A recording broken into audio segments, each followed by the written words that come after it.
இரும்பு தோழர்களே, உங்களுக்கு என்னுடைய காலை வணக்கம். இப்போ நீங்க பார்த்துக்கிட்டு இருக்க இந்த பாடி பில்டர் வந்து சமீர் போனட். சமீர் போனட்ன்றவர் வந்து லெபனான் நாட்டுக்காரு. லெபனான்னா உங்களுக்கு தெரியும், இஸ்ரேல் பக்கத்துல பாலஸ்தீனத்துக்கு மேல லெபனான் இருக்கு. இது ஒரு முஸ்லீம் நாடு. இவர் ஒரு முஸ்லீம் பாடி பில்டர் தான். அங்க ஒரு சினிமா தியேட்டர்ல படம் பார்க்கறதுக்காக நின்றுகிட்டு இருந்தாரு. மழை பெய்யுது. எல்லாரும் ஓடி போய் ஒளிகிறாங்க. ஒரு இடத்துல மறைஞ்சிருக்கும் போது அர்னால்டு புக்கை பார்த்து பாடி பில்டிங் செய்கிறாரு. அப்புறம் அந்த பாடி பில்டிங் ஆர்வத்தால் லெபனான் டைட்டில் வாங்கிட்டு அமெரிக்காவுக்கு வராரு. ஃப்ரான்ஸ் வந்து அமெரிக்காவுக்கு வந்து ஃபோர்டு கம்பெனியில் வேலை பார்த்து அருமையான உடல் டெவலப் பண்ணுறாரு. 1983 மிஸ்டர் ஒலிம்பியா வாங்குறாரு. ஆனழகன் டைட்டிலில் வாங்குறாரு. பெரிய சாதனையாளர். கமலஹாசன் மாதிரி இருப்பார். மீசையெல்லாம் வச்சுருப்பார்.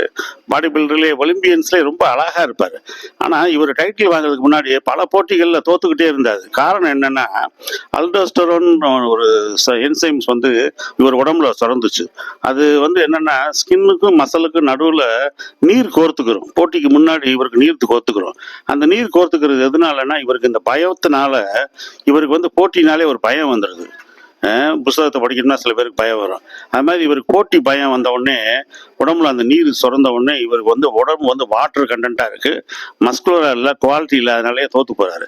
கடைசியில் இந்த விஷயத்தை வந்து இவர் டாக்டர்கிட்ட போய் கண்டுபிடிச்சு அப்புறம் இவருக்கு சைக்காலஜிக்கலாக ட்ரீட்மெண்ட் கொடுத்து அதன் மூலம் அதுக்கப்புறமா வெற்றி பெற்றாரு. பாருங்கள், வெற்றி பெற்ற ஒரு சாதனையாளன். கியூபாலேருந்து லெபனான்லேருந்து வந்த லெபனான் நாட்டு சிங்கம். Super body builder.